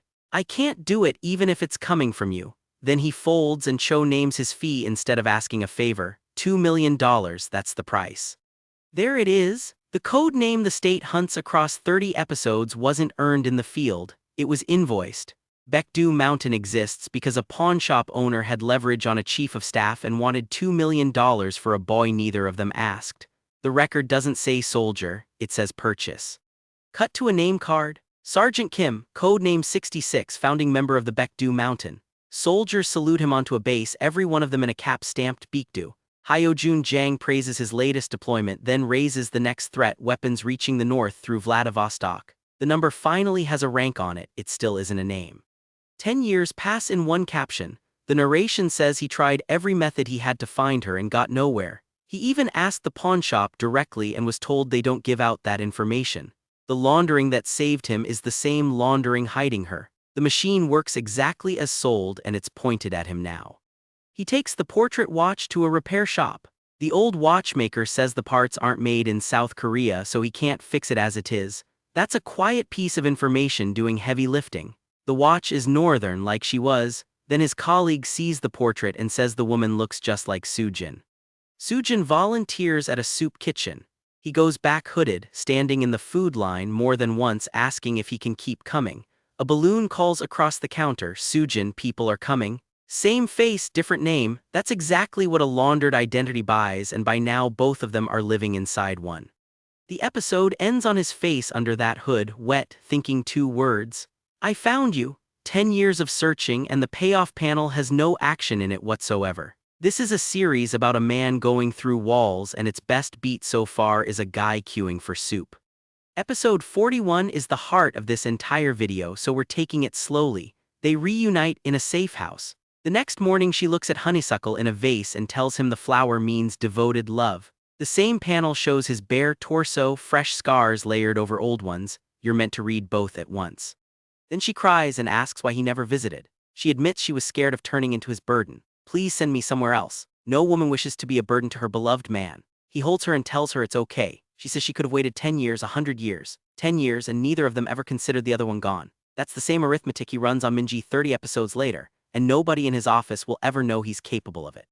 Back on base, masked handlers interrogate Code 66 for breaking the rule about contact with civilians. They call her a one-night stand girl and move on. $2 million bought this man out of a pawnshop, and now the same institution audits who he's allowed to love. Nobody in that room asks him a single question about her. Then she disappears from her house without a trace, so he does the only thing that's ever worked for him. He calls the fixer. "Hey, it's me, Cho, find her." When the official channels have nothing, he asks the man who isn't in any system, and that reflex is already a decade old here. Cho calls back shouting that his girl is pregnant. Kim listens to her labor through a phone he isn't supposed to be holding. Then the line cuts. The artist deliberately keeps him out of that room. He's a soldier standing somewhere with a receiver against his ear, and that's the truest image in the whole flashback. The next time we see him, he's a civilian, and the word he's handed is deceased. She didn't survive the birth. Someone puts a crying newborn in his arms and he comes apart in front of Cho and two women. Look closely at that panel. The round glasses are back on his face. Then Cho delivers the message she left behind. Her name is Minji, and that fills in the blank from the hospital panel back in episode 29. The instruction we heard there from a woman the page never named was hers. She gave it knowing she would not be there to see it followed. Line that up with what you already watched. Remember the man in the cheap office suit bowing in a school office back in episode 1, apologizing for his daughter's third fight? That posture isn't weakness and it isn't a costume he invented. It's an instruction from a dying woman followed to the letter for years without one complaint. That's also when he quits with the gun we already watched him turn on himself back in episode 20. Same blood, completely different meaning. Jang doesn't hand him the discharge for free. He offers a trade. Find the country's kidnapped president within 12 hours and the papers are his. Kim shortens the deadline himself down to 3 because a father can do anything. The chapter closes on a hooded man cuffed riding in the back seat of a sedan. The staged romance turned out to be real on her side. The family turned out to be real on his. The only manufactured thing in the room was the code name. Everything else, the wife, the daughter, the 10 years of looking, turned out to be his. By this point he has a purchased identity, a daughter, and a dead woman's instruction he never once argued with. None of that explains a name field pulled out by the roots. 3 more episodes in the past due. Episode 42 finally shows us the man who lit the fuse. The name card reads Radical Hawk, Deputy Director of the General Affairs Bureau Jeongseon Kim. Thin metal-rimmed glasses, gray overcoat, nephew of the Supreme Leader. He's the one who grabbed the South Korean president in the middle of the Inter-Korean Summit. His subordinate in the Mirrored Aviators, Il-nam Choi, says it plainly. I fear we are planning something we cannot handle. Jeongseon Kim isn't worried. He says the chairman has gone soft on peace and that they'll get more out of South Korea through our rebellion. 2 balloons and you've got the entire political engine of this arc. Meanwhile, the chairman is warned his hideout is burned and moved to Special Mansion Bonghwa 1 where no one can ever find you. Hold on to that sentence. It ages badly. On the southern side, Kim tells his superiors he needs 3 hours. They laugh at him. They can't locate their own president and this middle-aged man wants a clock. His plan isn't a search at all. He'll walk into the north wearing one of their uniforms, take a target of equal value and force a trade. Hostage for hostage. He talks his way past tunnel guards with a stolen ID that reads Unit 51. That's the squad built after Harbin to replace Dandelion, cleared to shoot anyone they feel like calling a reactionary. The bluff holds for maybe 4 panels, then it collapses and he goes through the guards with his hands. That's the whole man in one sequence. Paperwork first, violence only when the paperwork fails. Then he calls Pyongjeon Cho again. Cho is soaking in a hot spring with 2 women, complaining, and agrees to make 1 phone call. That call plants a false tip inside the chairman's circle. And here, for the only time in 48 episodes, Cho says why he keeps doing this. I wanted to help your wife. The man who charged $2 million for 3 forged identities is running this one for free, for someone already dead. The escort swallows the tip because in their words it came from Sir Cho, so the convoy drives into the 6th tunnel. That is the exact route of Operation A61, a plan the leadership scrapped the day they drew it because it needed more than 1 agent. 1 agent is what's waiting in there. He wrecks the convoy with a rope and a tire, clears the escort, and puts a gun in the chairman's face. Get out. The balloon calls this man Chairman Kim. Different country, different story, no relation to the construction chairman we already watched fall. And remember the file from episode 1 with the name blacked out, it listed 1 assassination attempt on a North Korean supreme leader. This operation is what turns that number into 2. Nobody in Seoul will ever sign his name to it. By the end of the week, Seoul won't admit he has won. Episode 43 is mostly geography, so we're skipping most of it. There's a barricade, a run at the Imjin River Bridge, a bomb bluff, and a radio negotiation that only repeats a demand we already heard. 2 things in there survive. The first is a slap. A minister in a dark suit and a red tie hits Major General Hyo-jun Jang for approving this plan. The second one is the whole reason the episode exists. North Korean command traces the driver back to the late Yoo Jin-rim and sends men to Seongmo Hospital to collect the child. One of them leans over the counter and says it out loud. Yoo Jin-rim, no, Soo-jin Choi, I'm here to pick the kid. Her northern name, then her southern one, 2 names for 1 woman who's already gone. A nurse asks what he means and gets put on the floor. She never gets a name and she never gets to fight back and the page doesn't pretend otherwise. Inside the car, Kim tells his hostage this isn't about money, fame, or power. But this is about family. Then Han Soo-sung walks into that hospital in his dobok and says he came to take my family. Episode 44 is half service, so it gets one paragraph. It opens on a signed contract of servitude, Cho as owner, Han Soo as servant, the same deal we watched him kneel for back in episode 39. What is new is the man standing over a beaten intruder in that hospital hallway, demanding a description of Han Soo. The card reads Danielle Beck, ex-Dandelion, present Unit 51 agent, codename Wolf. That's the handler who ran the empty gun test in Harbin. He took a wound to the throat back there and he's still walking with a scarf pulled up over the scar. The North didn't lose that man, it promoted him and aimed him at a newborn. Then Kim asks his hostage if he can swim and drives the car off the broken bridge into the river. A helicopter swings over the water. Somebody jumps out of it saying a man has a moral duty to fulfill. The caption gives him a rank we haven't heard yet, Captain Jinchul Park. Episode 45 rewinds 5 years and the detour pays off fast. A young Jinchul Park refuses a promotion and a deployment because a rock star is playing in Korea, and gets written up for insubordination. Then a major walks in and he grabs her hand on sight. She tells him, "I don't accept men who are weaker than me," and asks to be posted to the toughest place in this world.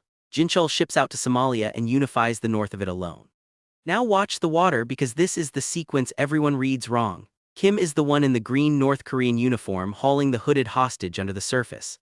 A second swimmer hits the river in a white t-shirt and the soldiers on the bridge start yelling. Something fell from the South Korean chopper, fire! The man who takes that shot is not Kim, it's Jinchul. And this is the only joke the arc allows itself. Bleeding, half drowned, he prays to the Somalian sea to give him strength, then surfaces howling that he's in a river. It only lands because we just sat through Somalia with him. Kim comes out of that water untouched and starts running. Then comes the room that pays for this entire video. Command sits down and decides what Sergeant Kim is now, not an agent, a diplomatic liability. Somebody says out loud that we were going to abandon Sergeant Kim in the first place. So they disown him, they call him a terrorist and strip the citizenship off a man who was still holding their hostage an hour ago. Then the order, destroy his identity. Not seal it, not classify it, destroy it. Remember the precinct back in episode 3 running a middle-aged man's prints? This is the meeting that Terminal was quoting. Somebody signed it in a warm office while the man it erased was underwater in another country.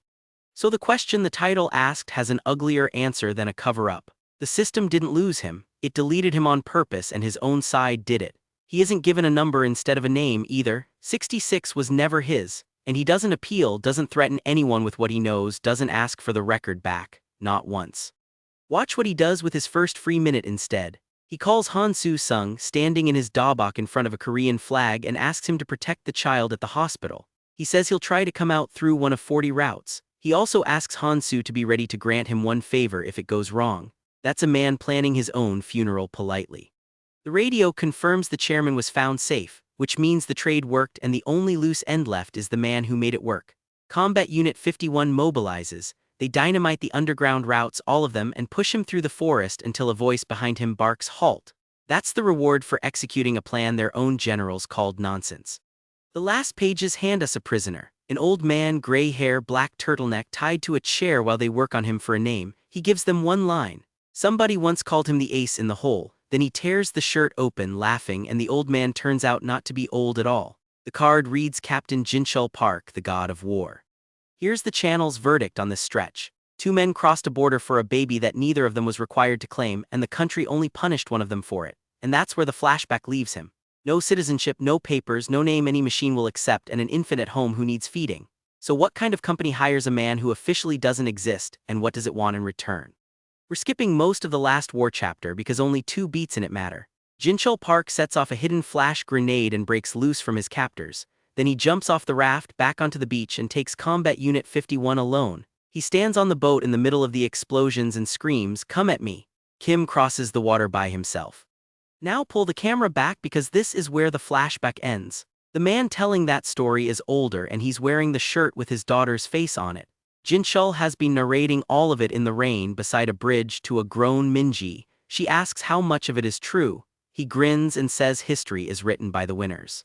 He also tells her something nobody at home ever told her. She's the fruit of a very precious love. Her father has reached out to someone dangerous and nobody knows that man's price yet. Down on the grass, police cars pull up to a scene that somebody has to clean up.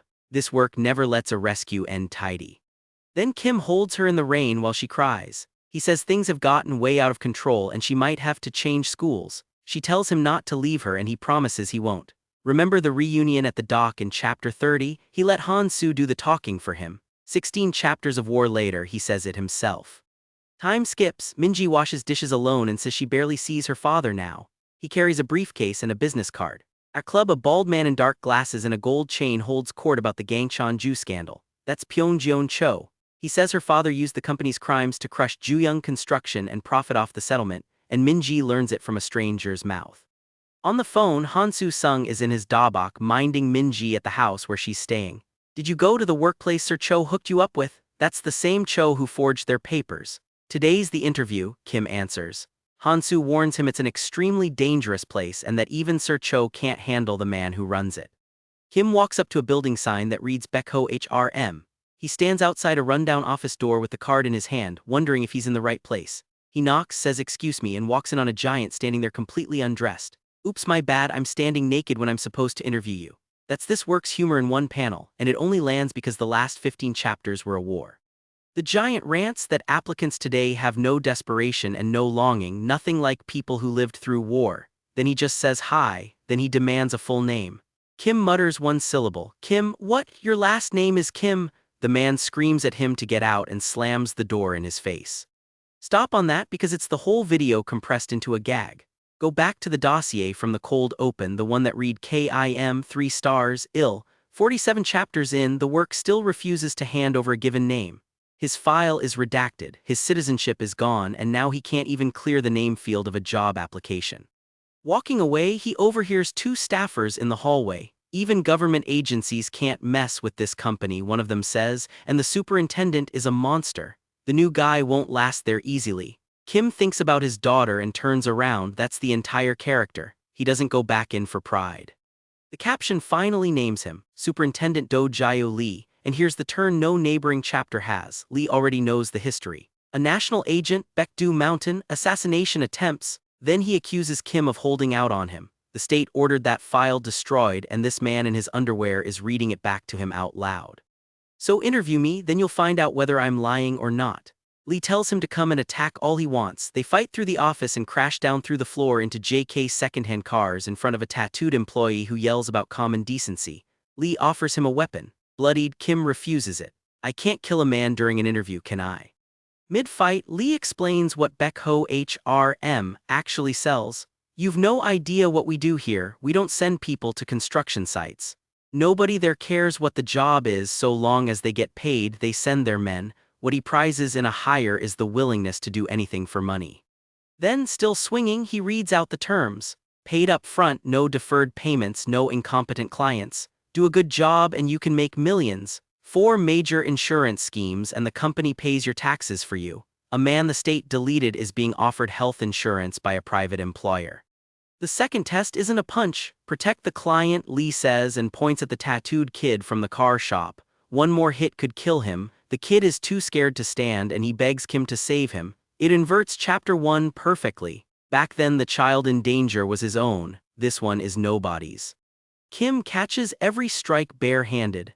When it comes to saving others, that's another story. Then he gives the line this entire video has been walking toward. I'm sick and tired of not being able to protect others.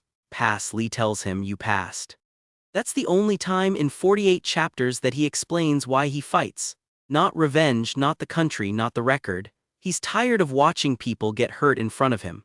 30 chapters of this man being treated like office furniture by the state, by the company, by his own daughter, and he never once asked for credit. The comedy lands right after. Lee is furious about his wrecked office and the keepsakes in it because somebody gave him that vase.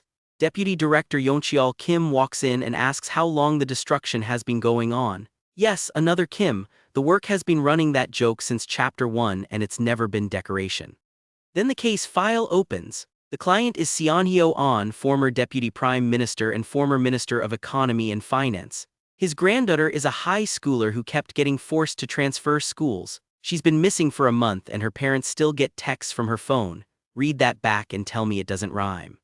Lee hands the case to the new guy. Call him manager, he tells Yeoncheol Kim, rookie or not, because he's way stronger than you. Kim doesn't argue. There's a saved message sitting on his flip phone in this chapter. Dad, tell me if things get hard anytime, don't bottle it all up inside. So the title of the work becomes his job title and the job starts immediately. He shows up at Yongshin High School in a sharp black suit and sunglasses, introduced to a class under the only name he has. Kim. He's replacing a veteran teacher who quits on the spot after the students heckle him and put hands on him. The boy who ran that teacher off is 18 and his name card brands him the one who breaks new teachers. Hyung-taek Im wants a face-to-face talk with the new guy. I'd love that, Kim answers, smiling. Then the closing card, Yongshin High School, Manager Kim. Assassination attempts on the North Korean Supreme Leader 2. Look at what those 3 chapters actually did. The cold open dossier said 1 attempt, the counter just moved to 2 and the state's answer to both was to erase him. A pawnshop forged his papers. An agency just printed his title. The man nobody signs his name to finally holds an ID card and a company issued it, not a country. So what does a manpower agency want with a man whose file the government ordered burned? And what happens the day somebody in Seoul finds out that code 66 clocked in this morning, wearing a badge that anyone can read? So there's your answer. That unknown the precinct read back in chapter 3 was never a broken database. It was an order and somebody in Seoul signed it because a man who carried the North's chairman across a river isn't allowed to legally exist. And look what he does with that. He never demands the file back. He just takes a badge anyone can read and the counter printed on it says 2. Now the verdict as a fan who read the whole thing. The best call this cut makes is playing the ordinary father completely straight. He isn't secretly rich, nobody owes him a favor, and he bows to teachers for a living. The cause chain never cheats either. Every door he kicks was opened by somebody with a name and a reason, all the way back to a school fight in chapter 1. Now the cost. The fight blocks run long in episodes 8, 24, 34 and 37 are the worst offenders. Some of that art is stunning and still moves nothing. If the story ever felt like it stalled for you, that's where it happened. The flashback earns its 15 episodes though. It doesn't explain the present, it reverses it, and that's rarer than it sounds. Here's the honest part. Episode 48 isn't an ending. It's a door and the work keeps running well past it. What I can tell you is the shape has changed. He's employed, he's carrying a badge, and his boss already read the file the government ordered burned. And there's already a case on his desk. A missing high schooler whose parents still get texts from her phone, opened by a client who used to run the country's economy. That's where the next recap picks him up. Back at the top, I asked who does that to a man in a cheap suit. You've seen the whole file now, so drop it in the comments. Who do you think gave that order? Subscribe for a new Manhwa recap every few days. Story by Toy, art by Jeongjung-taek, and please support the official release. And the last thing you'll see is that badge, where the only name on it is the one the office handed him.